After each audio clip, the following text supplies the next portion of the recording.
apologize if this is repetitive. Okay, what is the formal definition of derivative? You're doing this. I said an answer in class and she shot me down. So Is it like It has to do with limits. Limit as h approaches 0 of f of x plus h minus f of x over h. Did you like just have that memorized, or did you write it down? I Good job, Carly. A+ for the day. that was a good life decision. That was a good life So decision. it's not words. Okay, you can give me the words. That'd be worse. Coral, no. Focus for one What's the slope of the derivative? Hang on, am I saying this right? Isn't the derivative a slope? The slope of what line? Tangent. Of the tangent line. At a specific point on the tangent line. Yes. Rockstar, you guys are so good. You are making me feel so much better about coming into work today. So thank you. Okay, so this is the definition that you've done this whole time, right? Right. Okay, so if I said that I want to find the derivative of this function, what would I do if I wanted to find the derivative? Plug it in.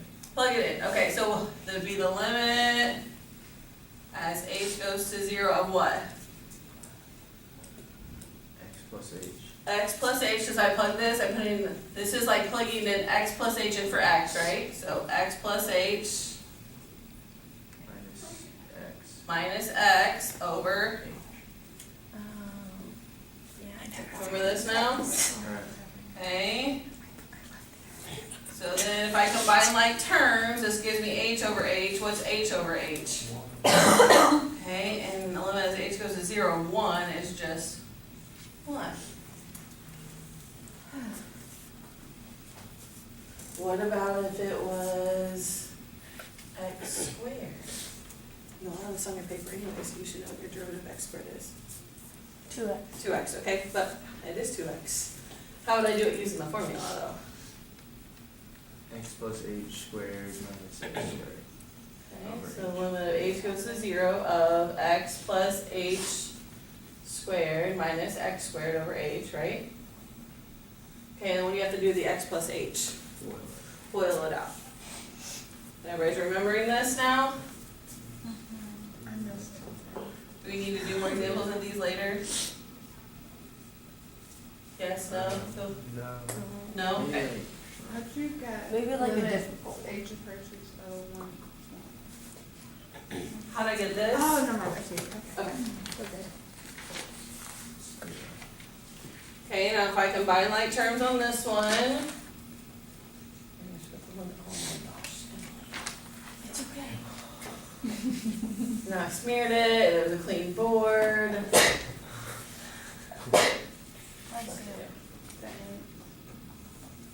Okay, and then you factor out an h, right? Okay. So this would be 2x plus h. And if I put in 0 for h, that gives me 2x. Okay, so this is how you did the derivative of the long way. Now we're going to talk about rules or shortcuts.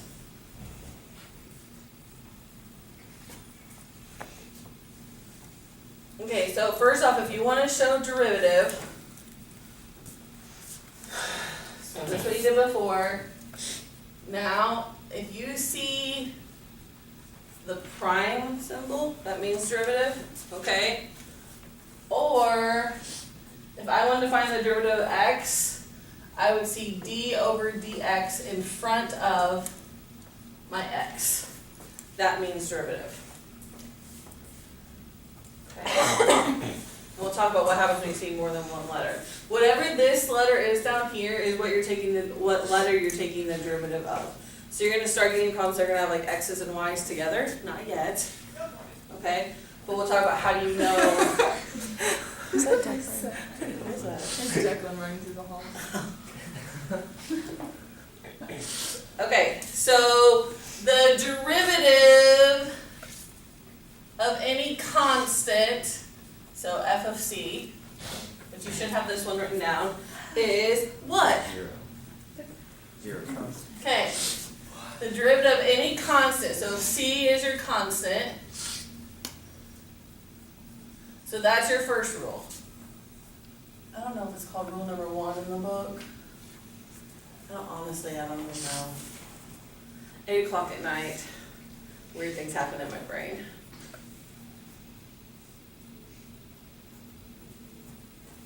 Okay, you know why it's 0? Is it this one? Okay, so it's a straight line, because like if I were to graph it, here's my x and y, let's say, like y equals 4, this is my line, right? Hey, what's the slope of that line? 0. So if the slope of this is 0, means the tangent line would also have to have the same slope, right? So then we know it's going to be 0.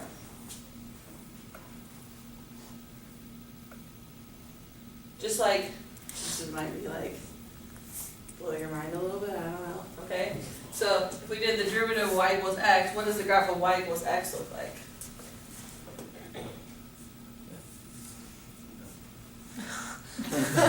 He was like, that's a weird graph. You just gotta draw a line. Just draw a line to show the As graph. soon as it started to curve, I was like, what? Okay, so how would I graph this line? Y equals x. Start at 0, and then you go up. 1 over 1. Alright, what's the slope of this line? 1. Which means what's the derivative of it? Isn't that so cool? Alright, maybe not. I thought I think it's cool. You don't have to know that, it's just something I think is interesting, okay? Okay, so anytime you have a constant, now I don't care how complicated the constant looks. If it has, let's say this is your constant, 4 to the 6th. What's the derivative of 4 to the 6th? 0. It's still 0.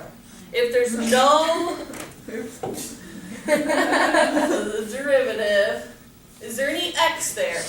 No. No. So if there's no x, it's automatically going to be 0. So any constant, the derivative is 0. But you should have that written down on your paper already. Okay. Was the next one to talk about the power rule? Yeah. Alright.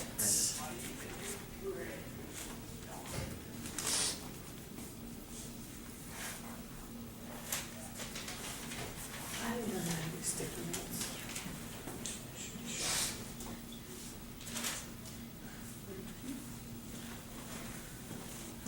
Okay, so the power rule, it's called the power rule, so if you ever see this later, it's the same terminology as power rule.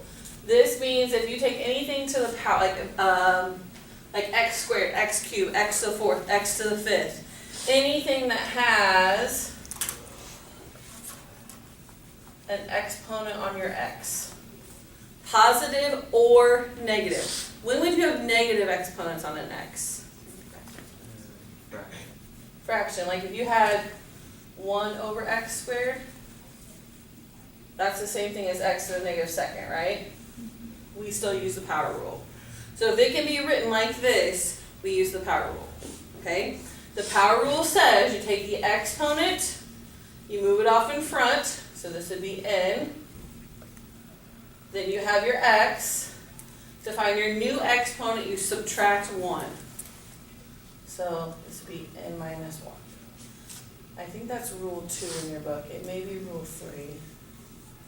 I skipped one around. Do you want to see the proof of why this is true? Yes, no? Yeah? Because it goes to 0. Okay, so if you were to take any function, and we're going to use this formula, what happens is, because, okay, I'll just show you. How about that?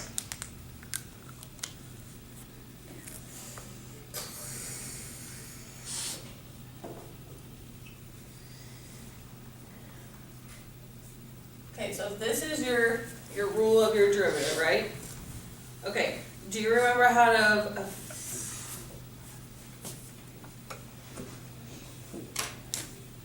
do you remember how you do that? The shortcut? Is it the triangle? Yeah, the triangle. So if I'm gonna be using this triangle, but I'm gonna just do the shortcut version of it. Okay, so anytime you have higher things, I'm using this to make my life easier. Okay? Okay, so if I were to find the limit of x to the n, if I plug that in, limit as h goes to 0, okay, so this would become x plus h to the n, okay, minus x to the n over h. Okay, now we don't know what n is, right? Okay, but if I would expand n, not knowing what it is, we're just gonna pretend. Just go. Okay, not knowing, my first number was always 1, right? So this would be 1. X went to the highest one. This went to the lowest one, which was 0. Plus, now, I don't really care what this number is, because doesn't this number then cancel later? Okay? Then it would take this one down a power. So we'll just don't even care what this number is. We'll take this one down a power. And then this one goes up a power, right? Okay? Now, this goes on forever until you get to the end. And they're symmetric. Yes? Okay, so when I get to the end, now this would be x to the 1, h to the n minus 1, and then my last one would be x to the 0, h to the n, because it just reciprocates, okay? Minus x to the n all over h.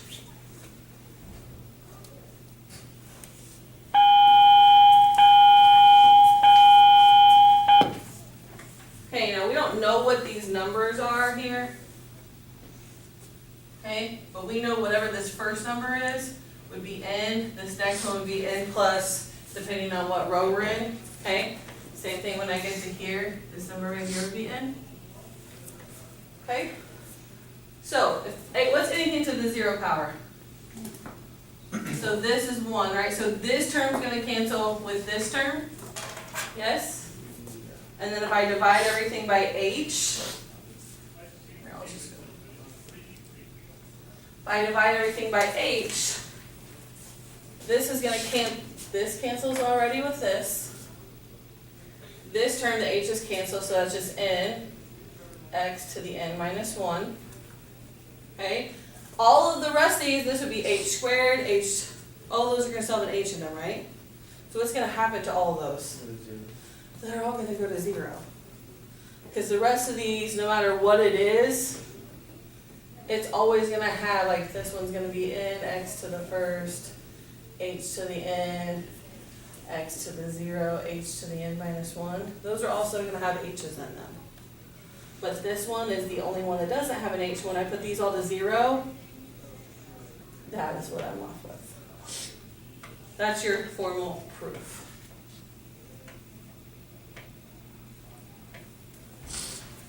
Do you have to know the proof? No.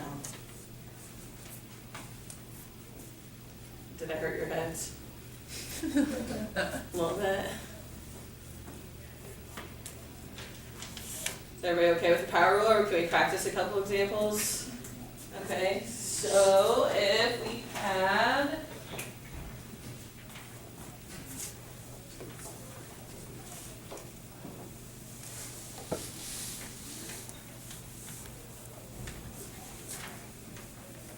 let's just do x cubed, because we already did x squared the long way. So if we just did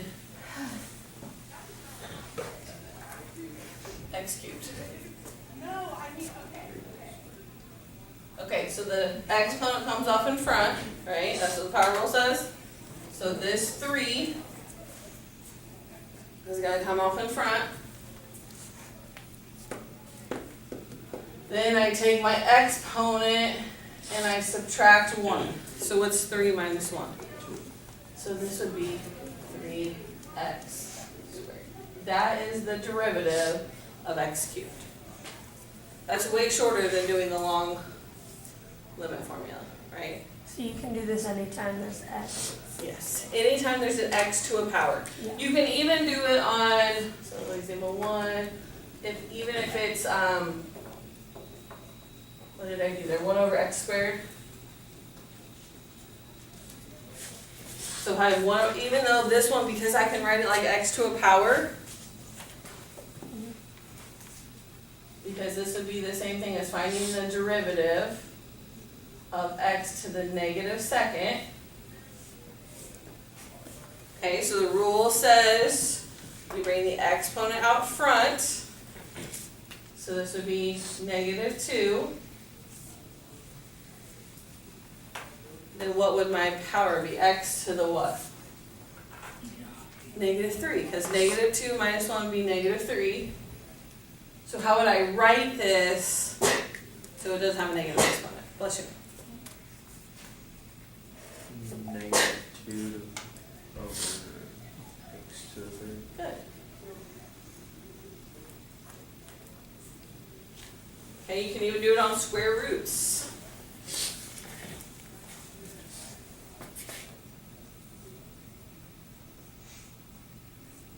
Bless you.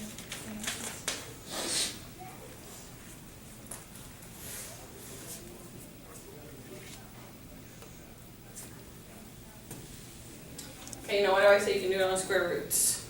X to the 1/2. Okay, because square roots x, okay, and cube roots would be x to the 1/3. So anything that's a root can still be written as x to an exponent. Because this would be x to the half. So if I bring my exponent out front, this would be 1/2. Then it would be x to the what? Negative 1. Negative 1/2. Which would give me 1 over 2 square root of x. You do not have to rationalize in calculus. I don't know why you have to do all the way up to calculus and then all of a sudden we don't have to anymore. Okay, does this make sense how I went from here to here? You sure? No, I'll explain it. Explain it? Okay, so if I have a negative exponent, that moves it to the bottom, right? So that gives me 1 over, the 2's already down there, and then that gives me the half power. Well, a half power is the same thing as a square root. So then now I can go straight up there.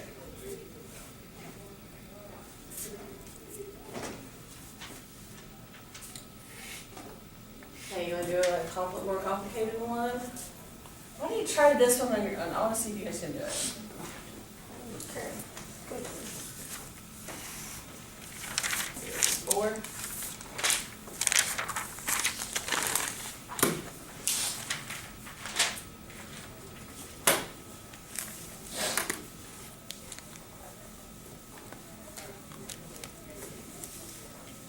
I don't know if you remember how to do it with inside and outside. Hopefully somebody just did number 3.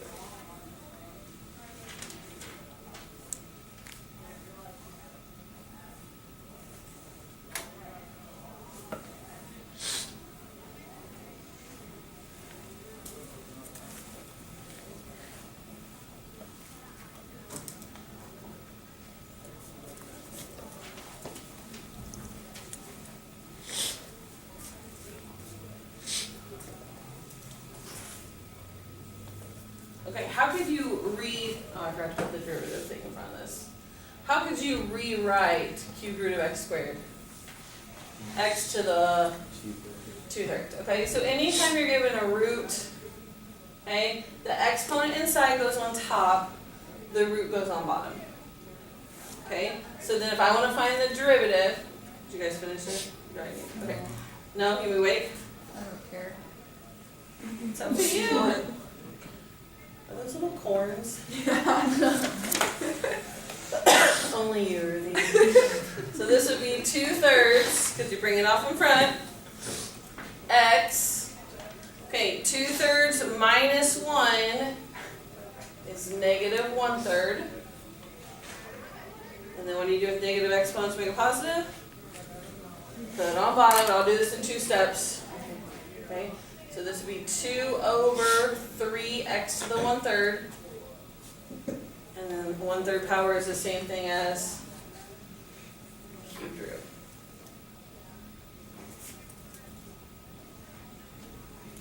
You guys now know how to do basic derivatives. Oh. Yay.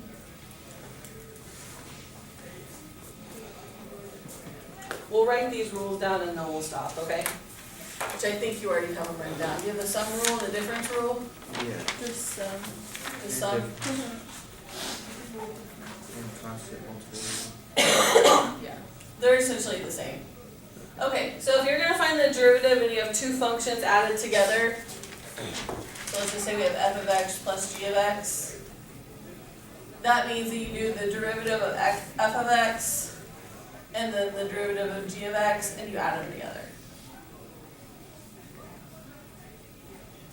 Which means that the difference rule, what's the difference between sum and difference? Subtraction. Yeah, difference is subtraction.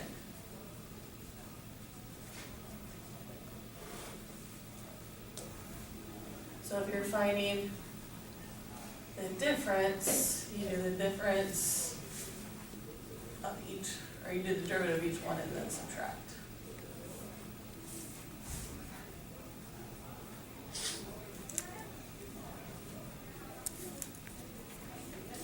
So we'll name this rule, I think this is rule 3 and rule 4 in your book.